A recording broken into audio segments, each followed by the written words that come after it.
the article was Their Own Best Teachers, How We Help and Hinder the Development of Learners' Independence by Robert A. Duke. It was in the December 2012 issue of the Music Educators Journal. So essentially, the article put out the, idea that most teachers, rather than allowing their students to learn what it is to fail and then learn something out of that and to have a final product that they put time and effort into achieving through that blood, sweat, and tears that we've all experienced doing music, teachers are limiting their students by fixing their students' mistakes instead of allowing them to find their own truth in their own mistakes. Like the article used one of the examples of a teacher teaching a cellist, a student cellist, and every time he would say, "Get ready to play," the student would get ready to play, but he'd have his bow crooked. And instead of the teacher teaching the student how to fix it, he would just show him how to fix it. Instead of the teacher letting the student find their own truth in what they're doing wrong, the teacher, found the short way out of the situation and just force-fed the student what to do. And pretty much that's what the article was talking about, is how do we as teachers teach students to find their own truth and their own mistakes, to learn from their own mistakes. How do you fix your own mistakes? How do you teach a student to fix their own mistakes? So what did you like about the article? Well, the article used the example of an Xbox. How, some people don't really realize it, but the Xbox or video games in general, are the perfect way to fix your own mistakes, because the game will give you a certain level, and you might die in the level or you might mess up on the level, but you're able to respawn or continue, and you already know from your past experience what you did wrong in that level, and you can just fix it in the next go.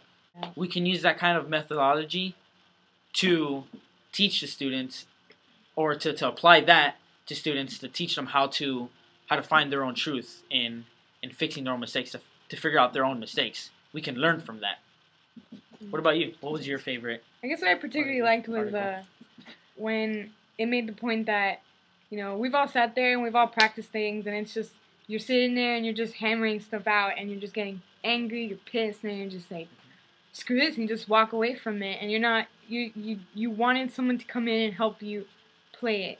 And when in actuality, you should just sit there and you need to look at it and say, why is this not working out? Why am I having trouble getting to the end of the marimba in a second? Why am I not able to do this? Instead of just going over and repeating a whole song, and you're not learning anything out of it. You're going from A to B. And I really liked how the article asked you to step away from that, mainly from a student to teacher perspective, but even as an individual and as a musician, we can take that and we can look at it and say, going from measure 1 to 50 isn't working. What isn't working in measure 4, measure 7? Why isn't it all connecting? And looking at it critically and musically rather than just as a piece of paper and notes on the staff. Another thing that caught my eye in the article, feeding a little bit off of what Raven was talking about, was that, there was a story about a teacher and his student.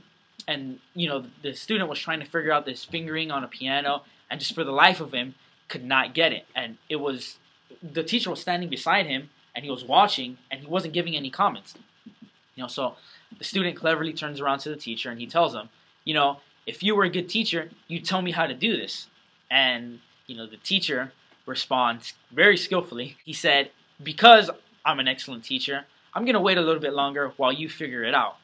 Lo and behold, a couple of reps later, the student actually figured it out.